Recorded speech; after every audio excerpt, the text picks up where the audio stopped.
Flight from Denver landed at Portland International 40 minutes early, which almost never happens.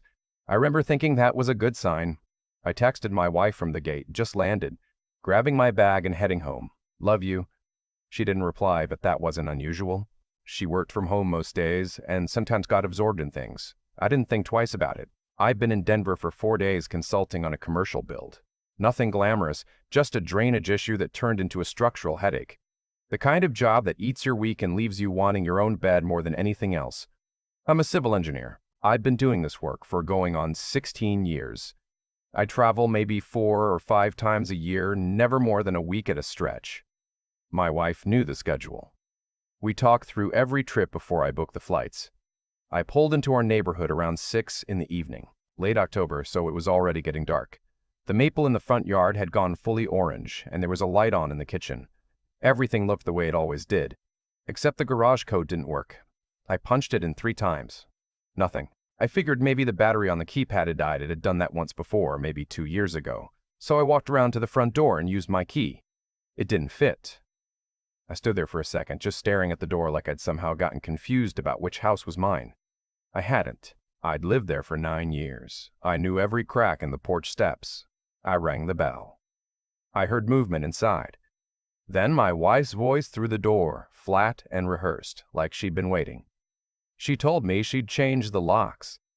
She told me I needed to leave. She told me she'd had her attorney contact mine, except I didn't have an attorney, which I also said, and she didn't respond to that. Then she said, "Turn around." There was a man standing at the bottom of my porch steps. Khakis, a windbreaker, holding an envelope. He said my full name. He handed me the papers. Divorce petition, temporary restraining order. 200 yards. The neighbor across the street was standing at his window. I could see the outline of him in the light. I just walked back to my truck, got in, and sat there. Didn't start the engine for probably 5 minutes. I drove to the nearest motel and checked in. I sat on the edge of the bed in a room that smelled like cleaning solution and old carpet, and tried to figure out what had just happened to my life. I was 41 years old. I'd been married for 8 years. I had no idea this was coming. The next morning, I called my firm and left a message saying I had a family emergency. That was the honest truth. I didn't know what else to call it. I drove to a diner, ordered coffee I didn't touch, and started making a list. The list had 3 things on it: lawyer, money, clothes. I was still wearing the outfit I'd traveled home in. I checked our joint account first thing. She'd cleaned it out.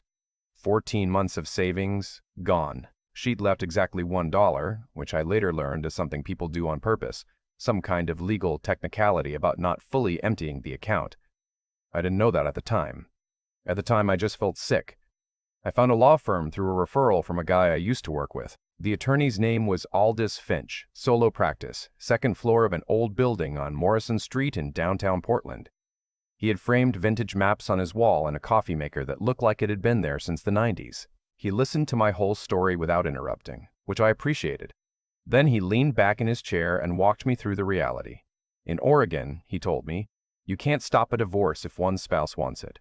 The restraining order was designed to put me on the defensive. If I tried to contact her, if I showed up anywhere near the house, I'd be the aggressor.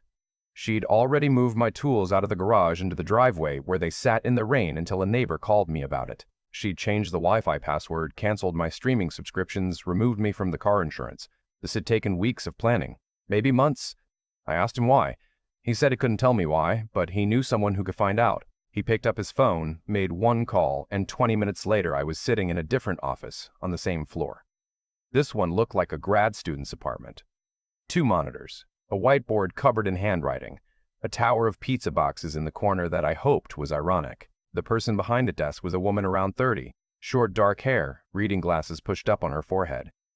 She introduced herself as the head of digital investigations for a firm called Groundline Solutions.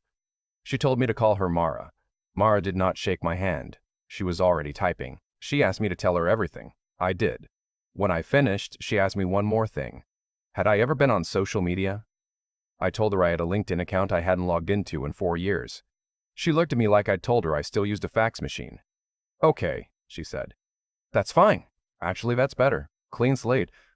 She told me she hated cheaters. She said it matter-of-factly, the way you'd say you hated traffic. Then she told me to give her a week. I went to Target and bought 3 days worth of clothes. I went back to the motel. I worked from my laptop when I could focus, which was not often. On the third night, Mara called me at 9:30 and said she had something and I should come in first thing in the morning. She had video. Her team had pulled footage from 3 different neighbor cameras within a 2-block radius of my house, the kind that upload automatically to cloud storage, motion-activated, keep 90 days of history. What they found was a black Range Rover that appeared in my driveway at least twice a week for the past 4 months, always between 7 and 10 in the evening, always gone by midnight. She pulled the plate.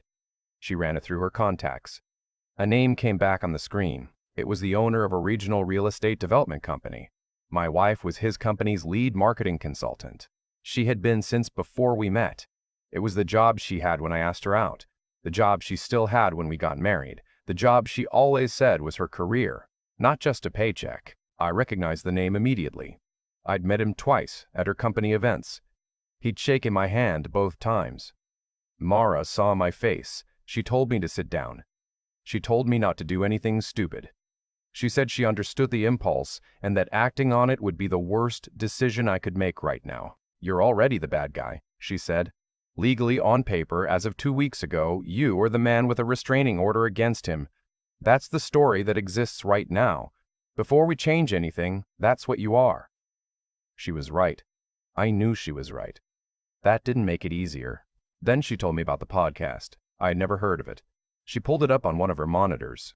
It was called The Other Side of the Story, and it had somewhere around 2 million subscribers. The host was a woman who went by the name Sunday. I never learned her last name.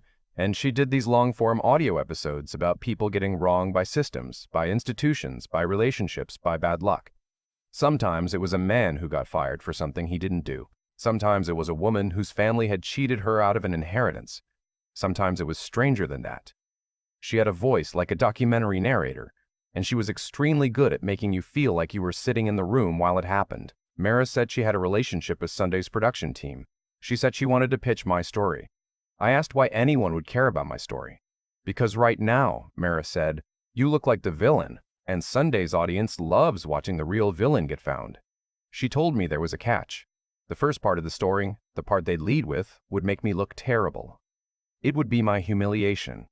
The locked door, the papers, the walk back to my truck with the neighbor watching. It would go out, and people would react, and I would look like a man who got exactly what he deserved. She asked me how I handled criticism. I told her I'd had clients tell me my work was garbage when I just saved their building from sinking. I could handle criticism. She said we'd see. I signed a release and drove back to the motel and didn't sleep for most of that night. The first episode went live on a Thursday.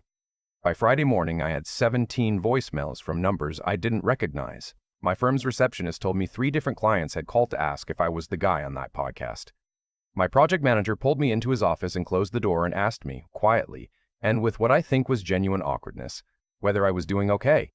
I was not doing okay, but I said I was fine and went back to my desk. The comments online, Mara had set me up with an account so I could monitor them, were about what she predicted. A lot of sympathy for my wife. A lot of speculation about what I must have done to deserve it. There were people who wrote entire paragraphs about men like me, about patterns and red flags and how the restraining order was probably the tip of the iceberg. I read all of it. I don't know why I did that to myself, but I did. Then, 2 days later, the second episode, Sunday played the security footage audio. She described the timestamps. She said the name of the development company. She didn't say his name yet. She called him the Range Rover, but she laid out the visits, the frequency, the timing relative to my wife filing the paperwork. She asked her audience to sit with that for a moment. The comments shifted. Not all of them. There were still people who decided I must have done something to drive my wife into someone else's car. But the ratio changed. The podcast's own audience started asking questions. Someone dug up a LinkedIn post my wife had made 18 months ago about reinventing yourself and knowing when to exit. It had 19 likes when she posted it. It had 4,000 by the weekend. My phone was ringing constantly. I didn't answer most of it. On Monday morning, my firm's managing partner called me into a meeting.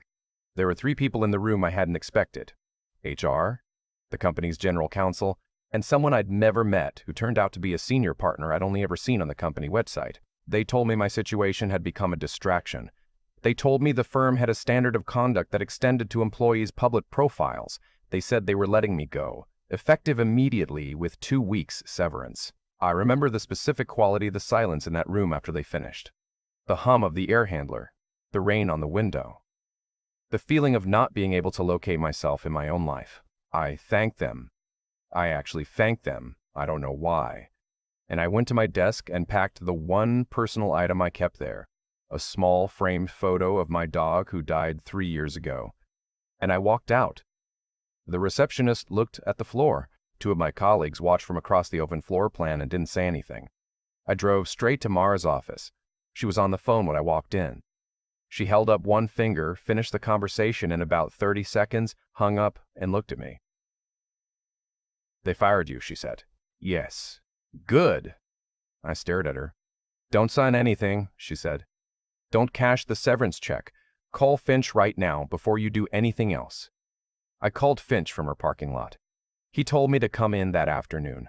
He told me not to touch $1 from the firm. By the time I sat down in his office, he had already started researching wrongful termination precedents in Oregon. He told me the firm had fired me based on the existence of a restraining order that had been issued without legal merit, a claim of spousal misconduct that he was already building a case to refute. He said they hadn't followed their own HR procedures. He said there were witnesses who could confirm my work had been exemplary and that no complaints had ever been filed against me. He said he thought we could go after $8 million. I told him I thought he was mistaken. He smiled and shook his head.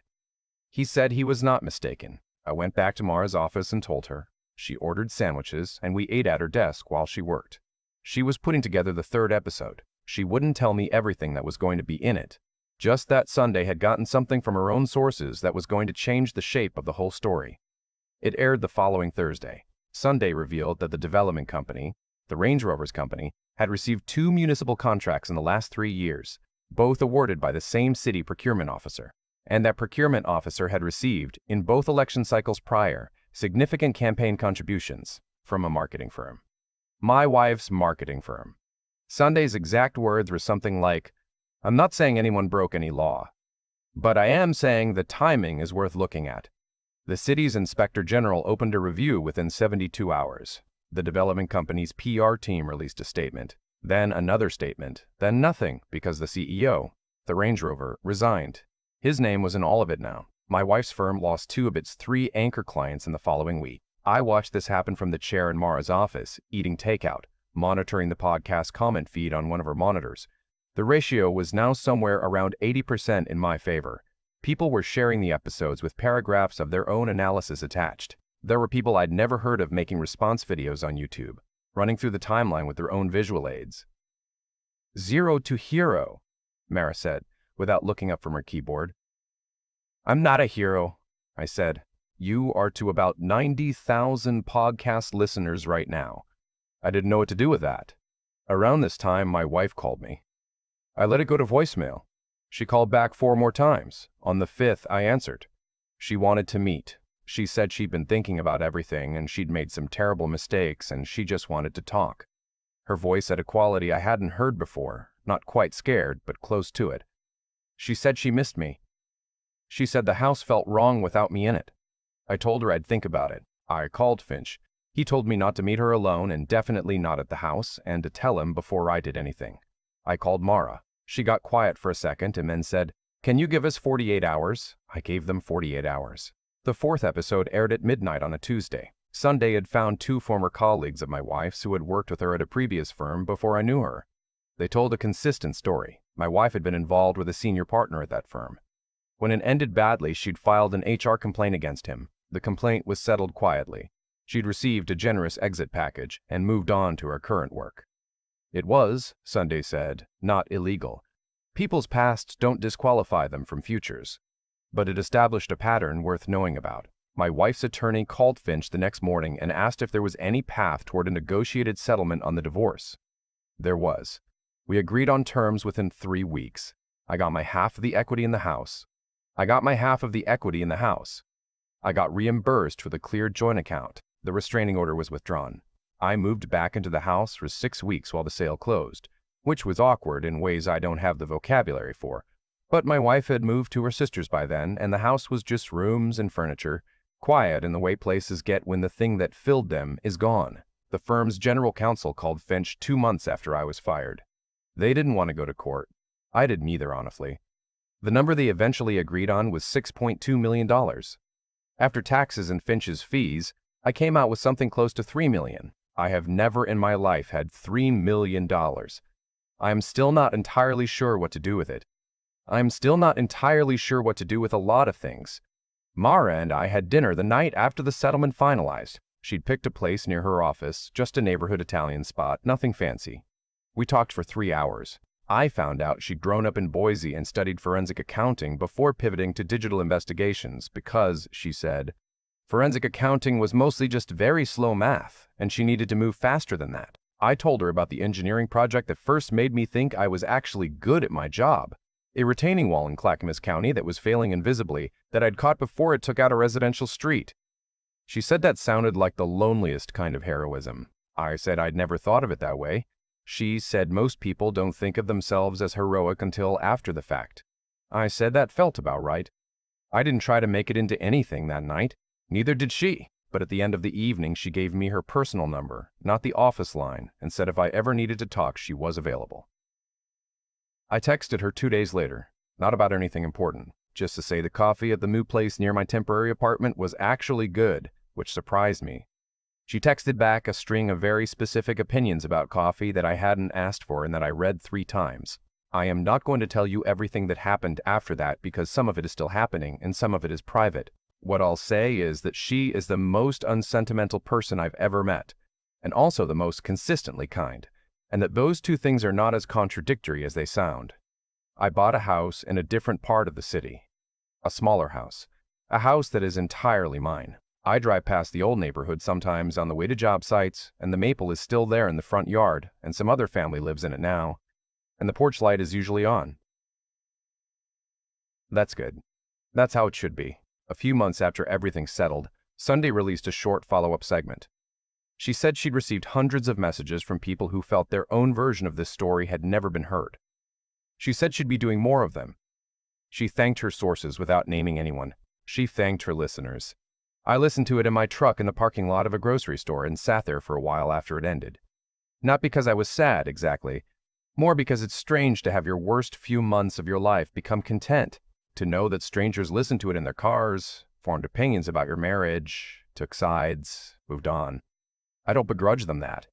People make sense of things the only way they can. The last thing I'll say is this. When the restraining order was still active, when I was still the villain in whatever version of the story my wife was telling, I spent a lot of nights in that motel room going through everything I'd done wrong, looking for the thing that explained it. I kept coming up empty. That used to bother me. Now I understand it differently. Some things aren't about what you did. Some things are just about who someone decided to be and what they decided you were useful for and when they decided they were done. It took me a long time to stop looking for a reason and start just looking forward. I'm still working on it, but I'm working on it.